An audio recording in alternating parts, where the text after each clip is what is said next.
বাংলার ইতিহাসের পাতা উল্টালে বারবার উঠে আসে কিছু কিংবদন্তি, যেগুলো কেবল অতীতের গল্প নয়, বরং আজও সমাজের রন্ধ্রে রন্ধ্রে ছড়িয়ে থাকা চিন্তা, সংস্কার ও শ্রেণীবিভাগের উৎস। আদিসুর ও কুলীন ব্রাহ্মণদের উৎপত্তির কাহিনী ঠিক তেমনি, একদিকে ইতিহাস, অন্যদিকে সমাজবিজ্ঞানের এক চমৎকার সহাবস্থান। এই কাহিনীর শিকড় শুধু ধর্মীয় আচার অনুষ্ঠানে নয়, বরং বাংলার সমাজব্যবস্থার গভীরে গাথা, একদিকে শ্রদ্ধেয়, অন্যদিকে প্রশ্নবিদ্ধ। চলুন এই কিংবদন্তির পড়তে পড়তে অনুসন্ধান করি কিভাবে আদিসুর, 5 ব্রাহ্মণ ও কুলীনতন্ত্রের গল্প শতাব্দীর পর শতাব্দী ধরে বাংলার সমাজ ও সংস্কৃতিকে প্রভাবিত করেছে। প্রচলিত জনশ্রুতি অনুসারে 11তম শতকের এক সন্ধিক্ষণে বাংলার মাটিতে এক বিশেষ ঘটনা ঘটে। পাল সাম্রাজ্যের পতনের পরে বাংলার হিন্দু সমাজে ব্রাহ্মণ্য ধর্মের আচার অনুষ্ঠান, বেদচর্চা ও শুদ্ধাচারে নাকি ঘাটতি দেখা দেয়। এই পরিস্থিতিতে আবির্ভূত হন এক কিংবদন্তিতুল্য রাজা, আদিসুর। তিনি ছিলেন সংস্কারপ্রবণ, ধর্মানুরাগী ও সমাজ সংস্কারের প্রবক্তা। বাংলার স্থানীয় ব্রাহ্মণদের বিদ্যাচর্চা ও আচারবিধান নিয়ে তিনি অসন্তুষ্ট হন।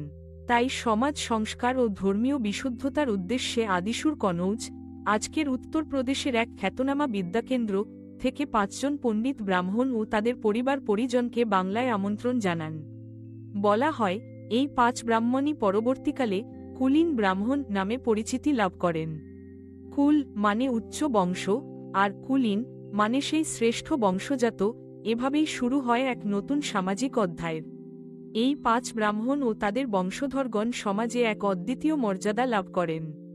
কেবল ধর্মীয় আচার নয়, সমাজের বিবাহনীতি, বংশরক্ষার কৌশল, এমনকি সামাজিক ক্ষমতার কেন্দ্রবিন্দুতেও তাদের অবস্থান দৃঢ় হয়।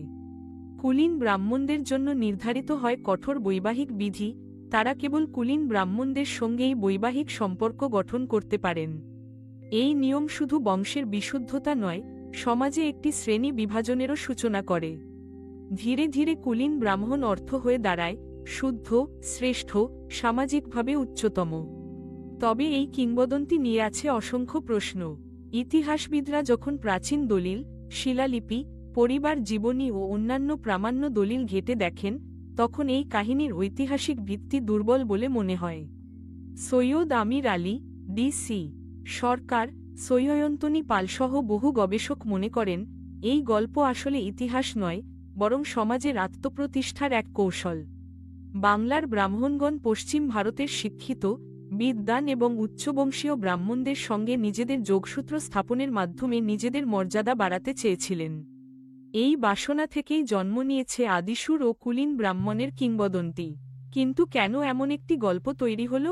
এর উত্তর খুঁজতে গেলে পৌঁছাতে হয় 12তম শতকের বল্লাল সেনের আমলে। বল্লাল সেন কুলীন প্রথাকে আনুষ্ঠানিক স্বীকৃতি দেন। ব্রাহ্মণ ও কায়স্থদের কুলীন ও অকুলীন শ্রেণীতে ভাগ করেন।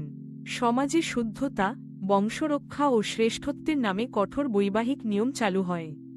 কুলীন ব্রাহ্মণরা একচেটিয়াভাবে যজ্ঞ, পুজো, ধর্মীয় শিক্ষাদান প্রভৃতি বিষয়ে কর্তৃত্ব লাভ করেন। এই নিয়ম শুধু ধর্মীয় নয়, বরং এক ধরনের সামাজিক শক্তি, নেতৃত্ব এবং ক্ষমতার আধার হয়ে ওঠে। বহু শতাব্দী ধরে এই শ্রেণীবিভাজন টিকে থাকে।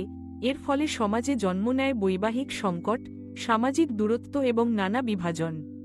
আসলে আদিসুর ও কুলীন ব্রাহ্মণের কাহিনী একটি বৃহত্তর সামাজিক, রাজনৈতিক ও সাংস্কৃতিক প্রেক্ষাপটের মধ্যে গড়ে উঠেছে। পাল সাম্রাজ্যের বৌদ্ধ প্রভাব যখন হ্রাস পাচ্ছে, তখন হিন্দু সেন রাজবংশ ব্রাহ্মণ্য সংস্কারের পুনঃপ্রতিষ্ঠার জন্য উদ্যোগী হচ্ছিল।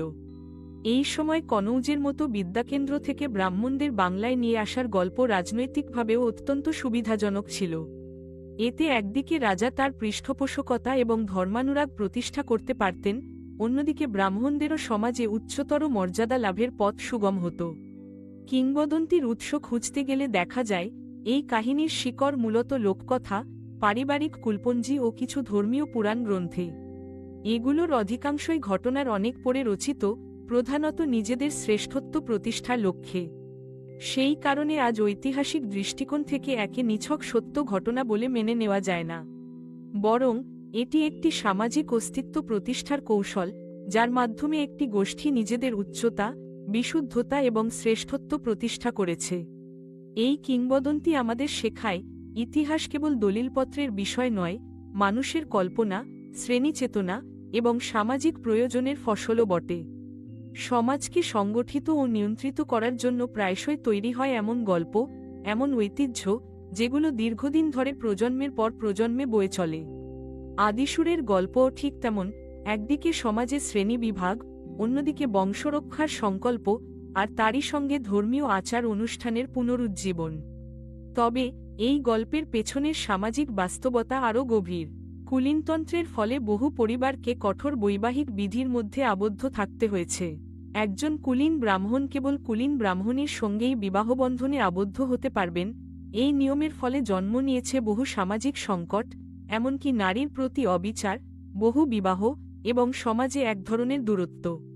সেই সঙ্গে কুলীন ব্রাহ্মণদের একচ্ছত্র ধর্মীয় আধিপত্য অন্য শ্রেণীর ব্রাহ্মণ ও নিম্নবর্গীয় মানুষদের জন্য বৈষম্যের সৃষ্টি করেছে।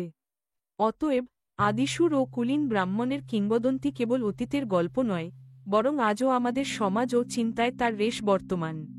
এর ঐতিহাসিক সত্যতা নিয়ে বিতর্ক থাকলেও এর সামাজিক প্রভাব অস্বীকার করা যায় না। এটি একদিকে শ্রেণীভিত্তিক বণ্টনকে মজবুত করেছে, অন্যদিকে ব্রাহ্মণ্য ধর্ম ও সংস্কারের পুনঃপ্রতিষ্ঠার গল্পকে জনপ্রিয় করেছে। সবশেষে এই কিংবদন্তি আমাদের মনে করিয়ে দেয়, ইতিহাস কেবল ঘটনা নয়, বরং মানুষের চিন্তা, কল্পনা এবং সমাজের আত্মপ্রতিষ্ঠার কাহিনী।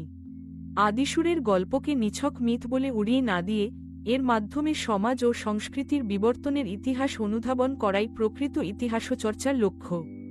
বাংলার সমাজের স্তরে স্তরে এই কাহিনীর প্রভাব, তার গাথা ও তার সামাজিক সাংস্কৃতিক তাৎপর্য অনস্বীকার্য। তাই এই গল্প আমাদের শিখিয়ে যায়, কিছু কিংবদন্তি শুধু অতীত নয়, বর্তমান ও ভবিষ্যতের জন্যও মূল্যবান পাঠ।